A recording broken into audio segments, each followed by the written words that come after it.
Boa tarde, meus queridos, tudo bem com vocês? Sejam todos bem-vindos à nossa videoaula de hoje. Educação Física, Professor Nilton, aula circense. Pessoal, estamos aí com dificuldade com a nossa pandemia, né? Vou falar nossa porque já vai para 5 ou 6 meses que estamos vivendo essa nova realidade na nossa vida. Algumas pessoas perdendo a vida e muitas pessoas inconscientes da situação que nós vivemos hoje.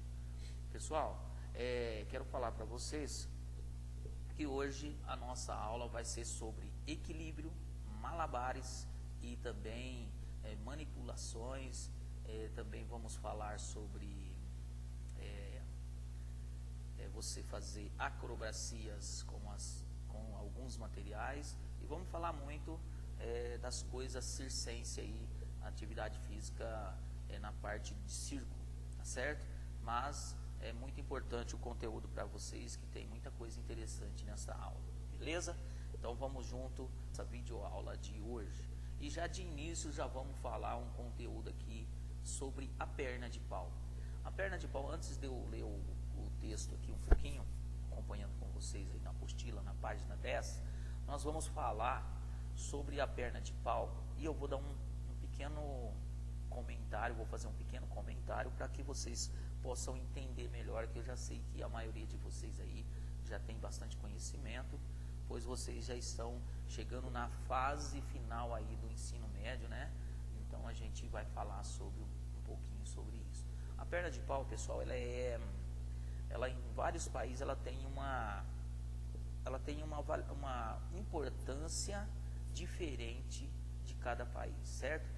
Aqui no nosso país ela é usada muito hoje para apresentações, tirando o circo, né? Eu falo fora do circo, muitos artistas que sabem se equilibrar numa perna de pau, eles usam isso para ganhar algum dinheiro no farol de sinalização nas ruas das cidades aí grande, né? Por estar equilibrando numa estrutura e aumentando o tamanho o seu tamanho propriamente dito, e também aumentando o tamanho das suas pernas, e com isso fazendo algumas habilidades e com isso conseguindo conquistar alguma grana, tá certo? E também tem os bonecos de Olinda, que vocês já podem ter visto falar ou ouvido falar, né?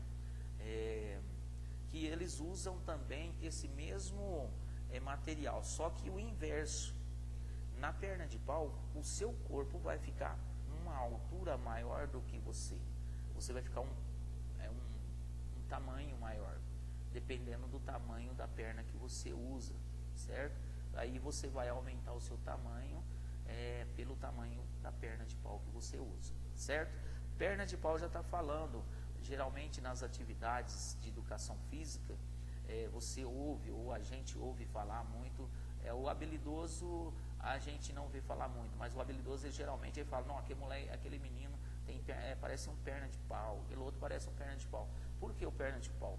Porque você está em cima de uma estrutura maior do que a realidade do seu corpo e que não é móvel, que é uma estrutura sólida, dura, e você não consegue ter muita habilidade. Então, voltando para a brincadeira, essa habilidade, os meninos hoje no meio das atividades físicas, eles falam, aquele garoto ali, ou aquele menino parece um perna de pau, não dá conta de fazer nada. Isso aí já entra um pouquinho o preconceito da pessoa que não tem habilidade para jogar bola, certo? Então eu vou ler um pouquinho aqui o conceito da perna de pau, que esse autor passa para nós, ou que o Positivo passa para nós aí na página 10, certo? Então vamos lá, acompanhem comigo aí. A perna de pau é uma modalidade circense, em que os praticantes alteram a sua estrutura normal utilizando duas hastes de madeira, como apoio para os pés, como se fossem prolongamento das pernas, embora tradicionalmente apresente essa estrutura.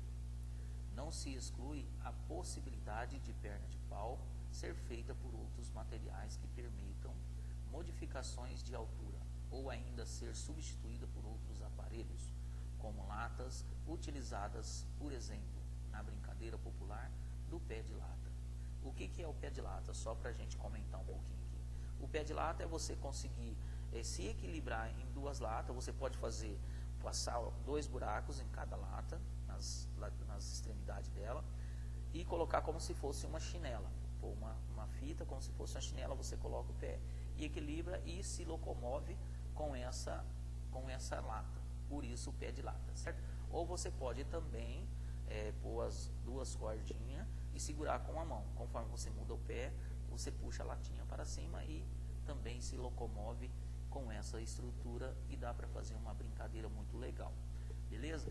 Hoje, dependendo do objetivo da atividade, observa-se uma variedade bastante grande de tipos, formas, alturas e materiais utilizados para a produção da perna de pau.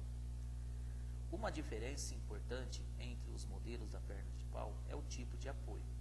Existem aquelas cujo apoio se encontra na altura das mãos, o que oferece ao praticante uma facilidade para subir e descer. E aquelas em que o apoio é fixo nas pernas, o que dá maior liberdade de movimentos para os braços. Os povos antigos serviam-se das pernas de pau como instrumento de trabalho. Na França, os pastores utilizavam para ter uma visão melhor do seu rebanho, atravessar terrenos alagadiços ou colher frutos em árvores altas. Na Espanha, até o fim do século passado, a perna de pau era usada em corridas, em que as pessoas enfrentavam touros. Na África, por exemplo, ela representava divindade em cerimônias tribais e ritos de iniciação. Contudo, foi somente ao ser apropriada pelos artistas circenses que essa atividade ficou conhecida por um grande público. Então, pessoal, quem vai no circo hoje assistir uma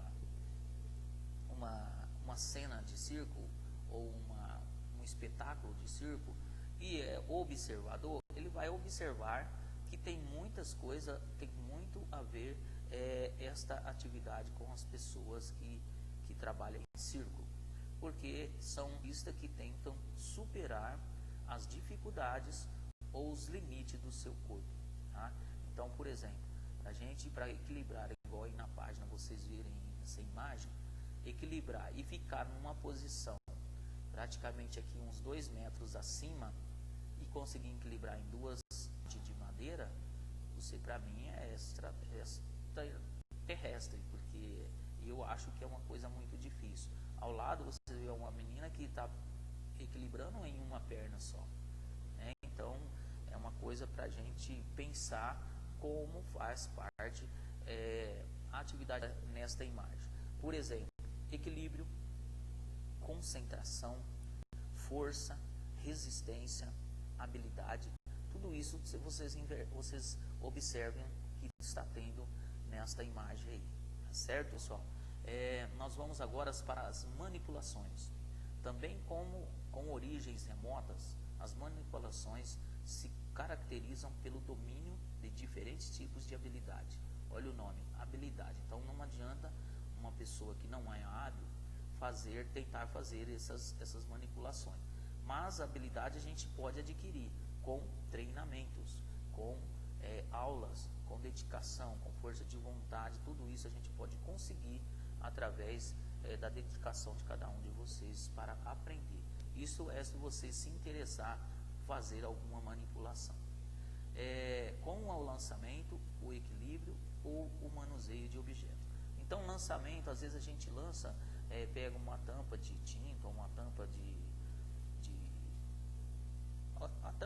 uma tampa redonda de um latão, alguma coisa, e tenta arremessar ela como se fosse um disco, na expectativa de que ela possa retornar para a gente. Mas geralmente ela faz alguma curva, faz alguma coisa diferente daquilo que a gente imaginou. Mas todos nós já tentamos fazer algum malabarismo sem sucesso, mas só tentamos, nós nunca se dedicou àquilo. Eu tenho certeza que talvez alguém de vocês aí que está assistindo esta videoaula possa ter já interessado em ser malabarista, ou fazer algum lançamento, ou fazer algum malabares, e se ter aprendido essa modalidade, beleza? Mas aqui o nosso objetivo é passar os conhecimentos para vocês durante as nossas videoaulas. E aqui nós temos uma imagem que tem vários quadros e algumas demonstração de alguns elementos de malabares ou manipulação. Por exemplo, a primeira aqui que tem as bolas, o artista joga várias bolas para cima, ao mesmo tempo tentando fazer com que a plateia se analisa como que ele consegue fazer, né? Ao outro lado tem as claves, também são manipuladas. Aqui a artista ela está com 3 claves. Vocês observem que uma está na mão e 2 está no ar. O que vai acontecer? Ela vai conseguir sempre deixar 2 no ar e uma sempre na mão. Olha que coisa interessante, que habilidade, certo? Porque se ela ficar com 2 na mão, possivelmente ela não vai conseguir realizar com sucesso as suas manipulações com a clave. O diabolô, ele é mais ou menos, ele é igual o diabolô, ele é parece uma ampulheta, né? Aquelas ampuletas de tempo, com 2 hastes e um cordão, e ele é solto no cordão. Com esse cordão você faz alguns movimentos ou vários movimentos com ele. Você pode jogar ele para cima, você faz ele rodar. Então eu já vi, mas acho que não consigo fazer de primeira não. Alguma coisa pode até sair, tá certo? É isso aí. Agora tem esse outro aqui que eu não sei pronunciar. Flower Sting, eu acho que deve ser Flower Sting. Não sei se é isso, mas para quem faz inglês aí deve saber a pronúncia melhor. Para mim aí são 3 bastões, e com esses 3 bastões essa artista está fazendo algumas manipulações ou alguns malabares e lançamentos com este instrumento, né? Agora, para mim, que eu acho mais difícil é esse embaixo, que é o malabarismo de equilíbrio. Você, além de fazer os malabares, as atividades, você tem que equilibrar algum instrumento numa pequena vara ou numa ponta de uma vara. Por exemplo, aqui vocês percebem que tem um grupo, e esse grupo está cada um fazendo o seu equilíbrio e suas performances aí de malabarismo, beleza? Aí aqui na frente tem um malabarismo de contato, que você tem que ter o contato com o instrumento que você está fazendo malabares. Ah, Miltinho, mas professor, mas nos outros também eles têm que ter o contato. Mas percebe que só o diabolô, ele fica preso, ele está na foto preso, mas ele praticamente fica solto também. As bolinhas estão todas no ar. A clave tem 2 no ar e uma só na mão. Esse outro do lado aqui, o flower, uma fica no alto e as 2 na mão. Então, só aqui embaixo no equilíbrio que todas estão em contato com o corpo diretamente, certo? Por exemplo, aqui do equilíbrio está em contato na varinha e na mão de cada artista. Aqui na bolinha a bola está em contato com a mão da artista ou do artista. E o mágico está com a cartola ou com o chapéu na mão e a varinha que faz a mágica. Certo? Espero que vocês estejam entendendo aí a nossa explicações e a nossa videoaula, beleza? Embora a principal modalidade dessa categoria, que é o circense, seja o malabarismo, nela também se encaixam outras formas de manipulação de objetos, como a mágica e a ventriloquia. O que caracteriza o malabarismo é a capacidade do malabarista de manter o controle dos objetos atirados ao ar, ou em situação de equilíbrio, sem deixá-los cair, realizando manobras que exigem habilidade e destreza. Habilidade você adquire treinando, destreza também. Então, tudo que você quer fazer na sua vida, tudo que você quer realizar, é possível, desde que você acredite que você vai conseguir fazer. E para isso você começa a treinar treinar, aí você consegue fazer. Se dedicar, ter força de vontade, ter foco naquilo que você pretende fazer. Aqui nós estamos falando na nossa videoaula de malabarismo, mas tudo na sua vida você pode realizar desde que você tenha foco, desde que você tenha fé, desde que você acredite em você. Não acreditar nas pessoas. As pessoas simplesmente vão passar para você de uma forma, mas ela faz daquela forma e você consegue realizar de outra forma, talvez com mais facilidade e talvez com mais dificuldade. A maioria das pessoas consegue às vezes com facilidade e outros com dificuldade, né? Então vamos lá. A arte do malabarismo antecede a própria constituição do circo. O registro histórico mais antigo desta atividade encontra-se no Egito. De acordo com Rodrigo Duprati, 2007, esse é um autor, né? Aí ele já está falando quando foi que ele escreveu, foi em 2007, que ele escreveu, não, que ele pesquisou. Alguns objetos egípcios contêm imagens decorativas que retratam mulheres realizando lançamentos de bolas com destreza. É a imagem que está aí do lado direito de você, da tela de vocês aí, certo? Além dos registros do Egito antigo, há relatos de que o malabarismo era realizado por outros povos antigos, como os astecas e os que vinham da China. No Japão, na Índia, no Irã e na América indígena, de acordo com Borba, outro autor, o nome malabarismo está associado a uma região da costa da Índia ocidental chamado Malabar. Por isso o nome de malabarista, certo? Então são vários tipos de malabarismo. Entre eles destacam-se o lançamento e os de equilíbrios, os de contatos e os de girocópios. Aqui, pessoal, na imagem do lado esquerdo de vocês, percebe-se que tem vários jovens praticando vários malabares com materiais diferentes. Só tem dois que estão com claves. Só que as claves de um é maior e as claves do outro é menor. Outro está com disco e o outro está com as bolinhas, certo? E aí, pessoal, eles vão realizando as suas habilidades, as suas manobras com cada malabares desses que eles têm à disposição. Isso aí é interessante para quem gosta de tentar superar os seus limites do corpo. Beleza? Para frente aí. Vamos lá, no mundo do trabalho. Aí os malabaristas já ganhando dinheiro ou já começando a aparecer na mídia por fazer coisas que um ser humano normal, sem treinamento, sem prática, não consegue fazer. Então, com isso, muitos artistas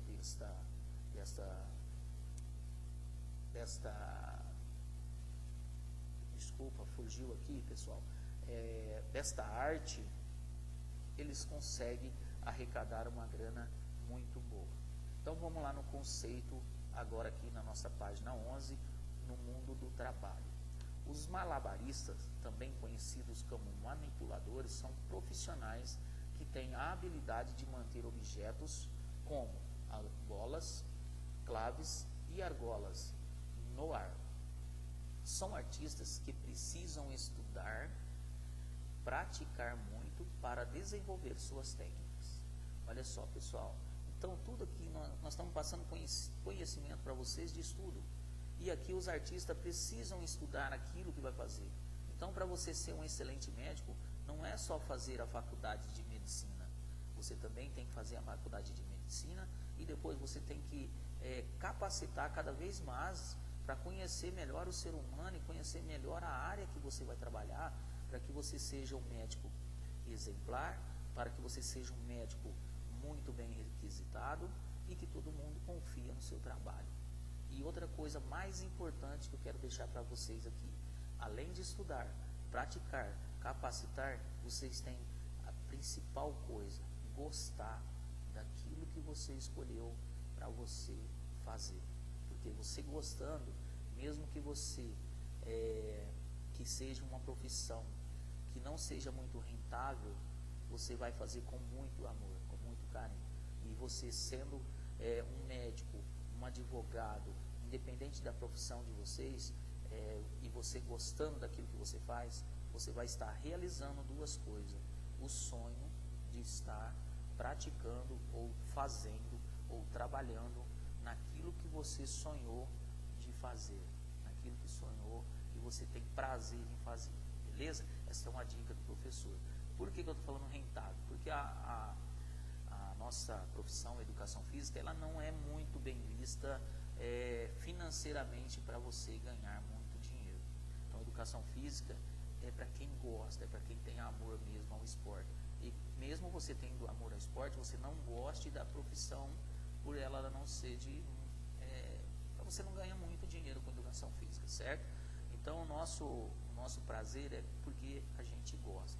E eu sou apaixonado pelo esporte, sou apaixonado pela minha profissão, mesmo ficando um pouco triste, porque é uma profissão tão importante na vida do ser humano e tão pouco valorizada financeiramente, certo? É só para a gente dar uma descontraída aí no assunto e vocês começarem a pensar o que realmente vai te satisfazer profissionalmente. Te satisfazer profissionalmente, além do seu ego e além da grana que você possa conquistar com os seus trabalhos, beleza? Então vamos continuar aqui para nossas aulas, para a nossa videoaula, que é o que nos interessa, tá bom? Demonstram sua arte e de diferentes espaços, como ruas e circos. Para a apresentação de seus espetáculos, vestem roupas específicas e utilizam materiais profissionais.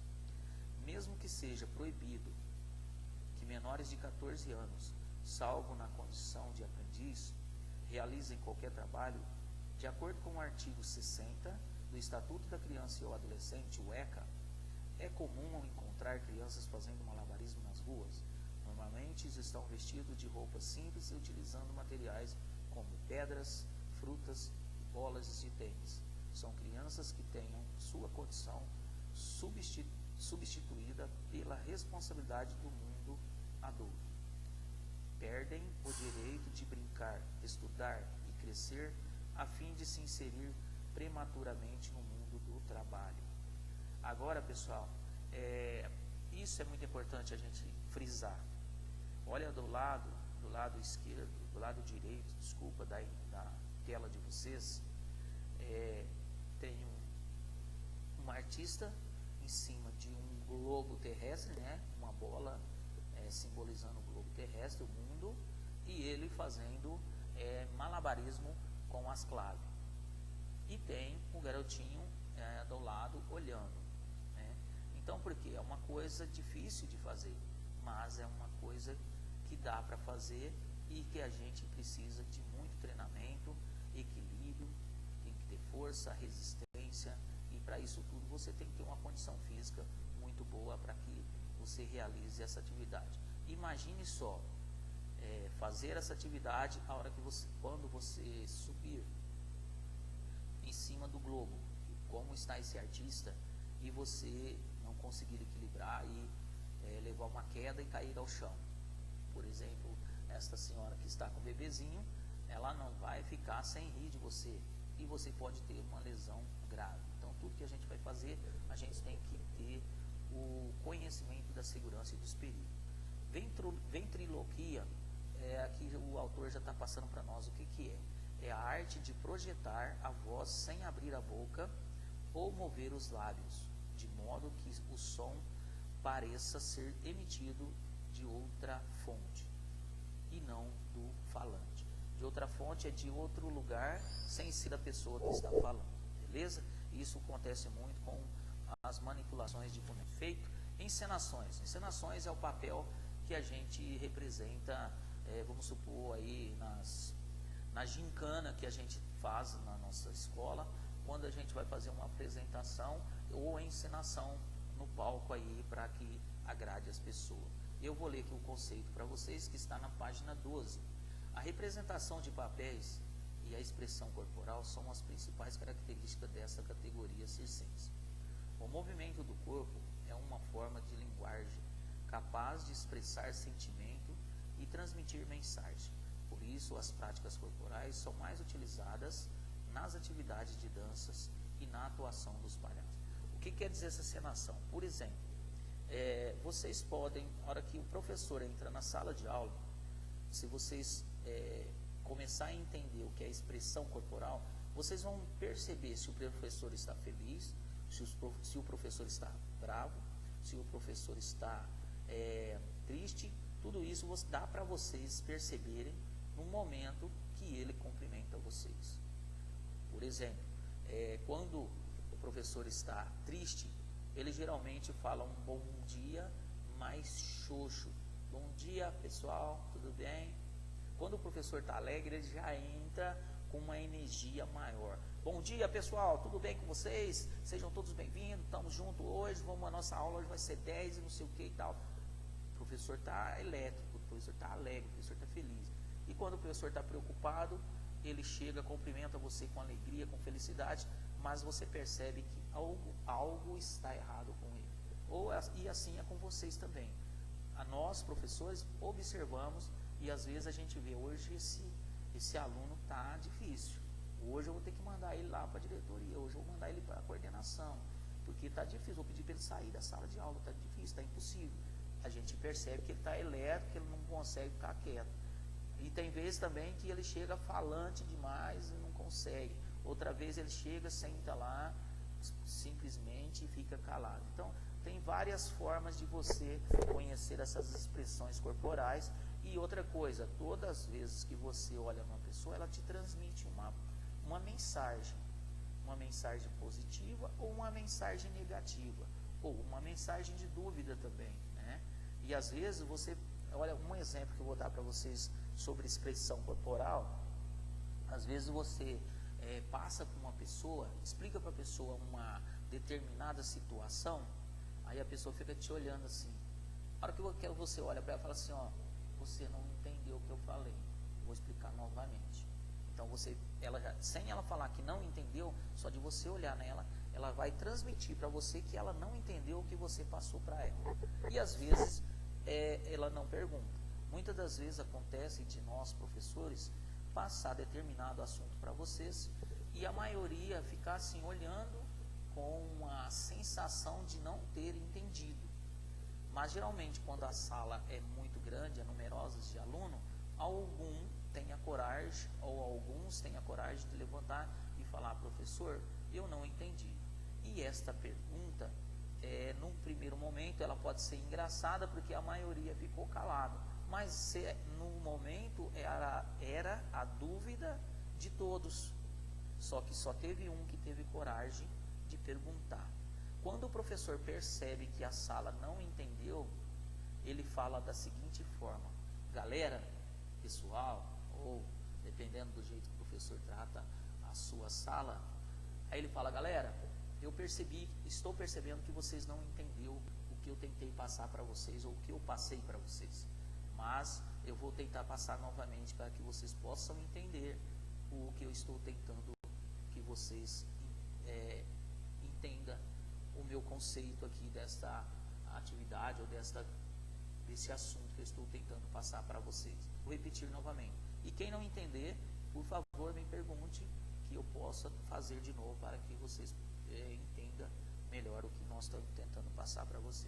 Tá certo? Então, pessoal, é nós começarmos a entender o que as pessoas estão tentando passar. E não fique em dúvida, pergunte.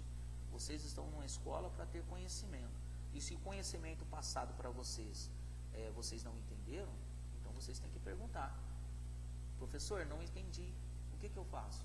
Professor, posso explicar novamente? Né? Agora, não adianta também o aluno estar lá brincando, zoando o outro coleguinha do lado. Aí o professor acaba de explicar, ele pergunta, aí provavelmente o professor vai ficar muito bravo, já vai, né? Porque se ele está prestando atenção, está em silêncio e não conseguiu entender, eu pelo menos como professor, eu explicaria 10, 20 vezes.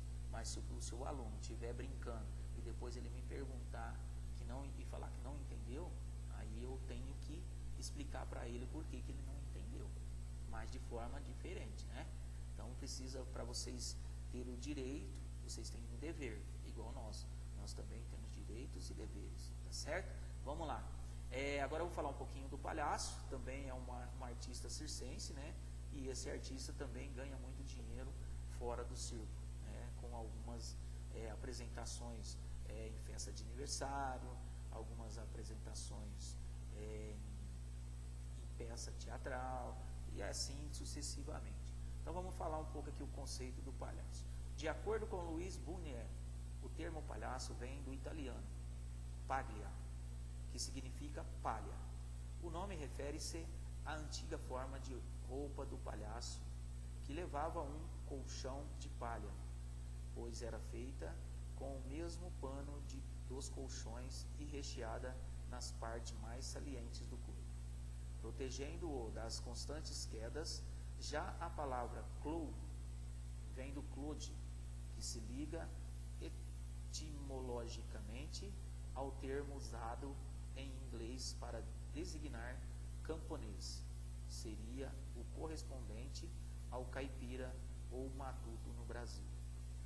Há na história personagens que podem ser considerados precursores do palhaço, que conhecemos hoje como os tipos cômicos das comédias gregas e romanas, os bufões e bobos da corte da Idade Média e os personagens fixos da comédia della arte.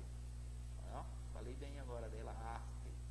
O texto a seguir conta um pouco sobre como eram os personagens precursores do palhaço na comédia della arte. Os personagens eram fixos e possuíam máscaras próprias, cujas linhas revelavam o caráter pessoal de cada um. Os principais eram Pantalone, o velho, rico, o tolo mercador de Veneza, Dottore, personificação do pendatismo dos intelectuais da época, Capitão Mata-Mouros, soldados do fanfarrão e covarde, metido a valente, Arlestino, servo esfomeado e atrapalhado, Briguela, servo astuto e briguento, Pulcinella, ora servo, ora patrão, de índole cruel e violenta. Os enamorados, jovens apaixonados e sensíveis, embora mascarados, tipicados, eram fortemente individualizados quanto à fala e dialeto. Geralmente, os intérpretes assumiam um papel por toda a vida. Então, pessoal, aqui, sobre essas palavras aqui, estranha, mas quer dizer que cada nome tem uma explicação diferente. Por exemplo, se você fala Pulcinella, você era um servo ou um patrão. Se você fala capitão, você era um mata-mouros, soldados do fanfarrão, ou covarde, né? Metido a valente, tá certo? Então, cada vestimenta do palhaço, ele tinha essa expressão de felicidade, expressão de tristeza, né? Porque eles se fantasiavam conforme as suas expressões que ele ia apresentar ou encenar durante aquela peça que ele estava fazendo, tá certo? Então é isso aí, pessoal. Esse assunto do palhaço está na página da apostila. Pessoal, muito obrigado. Ficamos por aqui com a nossa videoaula de hoje. Espero ter levado conhecimento para vocês. Espero que vocês tenham entendido da melhor forma possível. E espero também que este ano vocês tenham bastante conhecimento, independentemente do que está acontecendo no nosso mundo, né? Não só no Brasil, não, no mundo inteiro. Tá? Acredito no poder da educação. Sugestões que vocês achem que seja viável para mim, professor, para poder estar levando melhor as videoaulas para vocês. Eu agradeço de coração se vocês me enviarem aí, pode ser no PV, as ideias, as sugestões que que vocês tiverem para melhorar mais a minha videoaula, que ela seja mais dinâmica, mais alegre, ou que ela seja mais do jeito que tá bom, e que vocês estão entendendo. Eu gostaria muito que vocês fizessem alguns comentários. Eu sinto muita falta de vocês aí para nossa videoaula, os comentários de vocês, tá certo? Um abraço a todos, fiquem com Deus, abraço a todos os familiares de vocês aí, que têm se empenhado ao máximo para que esse ano passe o mais rápido possível, que a gente comece um 2021 cheio de energia, beleza? Abraço, fiquem com Deus.